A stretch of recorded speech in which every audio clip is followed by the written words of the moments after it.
Good morning and thanks for joining us for KBUI 2 News Midday. I'm Rick Douglas. Now to your top 11 stories at 11.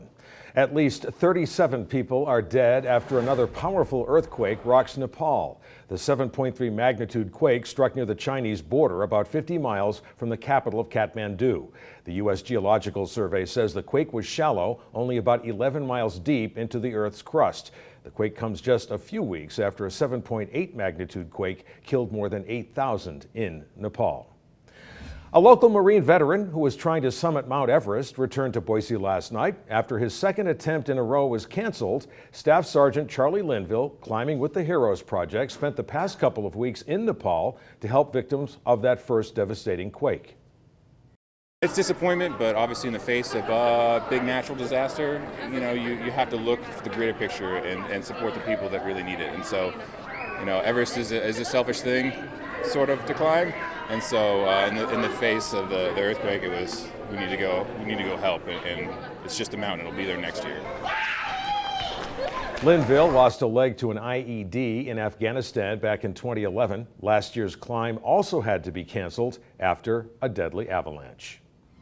Two young men are in the hospital after a rollover crash very early this morning that blocked the freeway in Nampa. Idaho State Police say 21-year-old Corey Corson of Nevada was headed eastbound on 84 near the Midland Boulevard exit when his Ford Ranger drifted into the median. Corson overcorrected and then lost control. The truck came to rest in the westbound lanes, blocking both lanes of travel.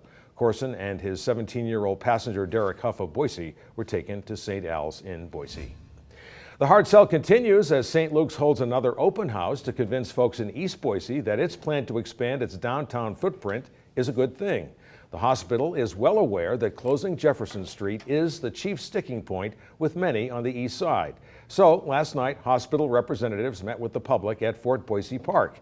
The idea was to explain its efforts to address concerns about access to the Jefferson Street area.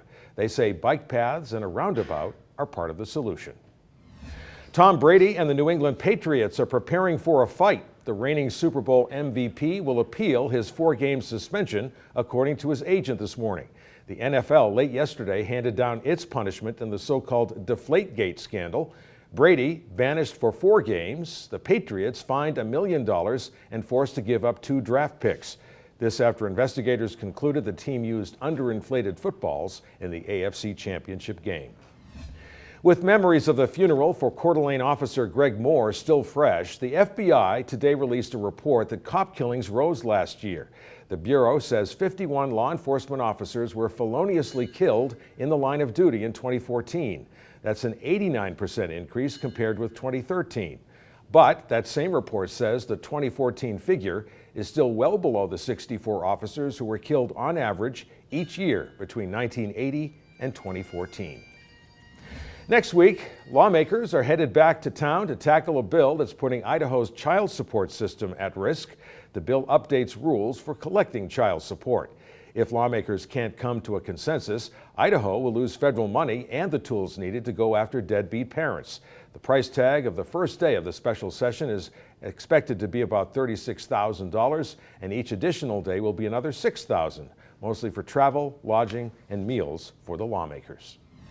A group of parents yesterday rallied in support of vaccination choice outside the Boise City Hall. The parents are striking against California legislation that would remove vaccine exemptions.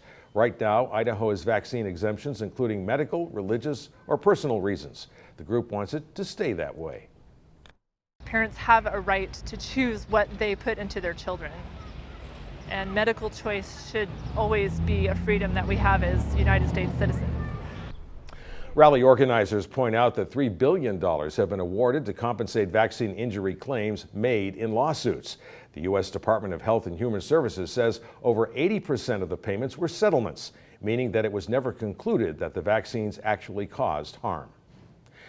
The U.S. Senate unanimously approved a resolution calling on Iran to free imprisoned Americans, including Boise pastor Saeed Abedini.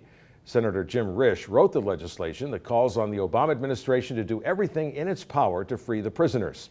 Abedini has spent the last 2.5 years detained in Iran on charges relating to spreading his Christian faith, which is against the law in Iran.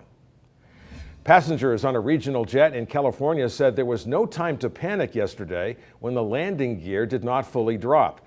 The SkyWest jet, operating as a United Express flight, was on its way from Monterey when it made an emergency landing in Los Angeles.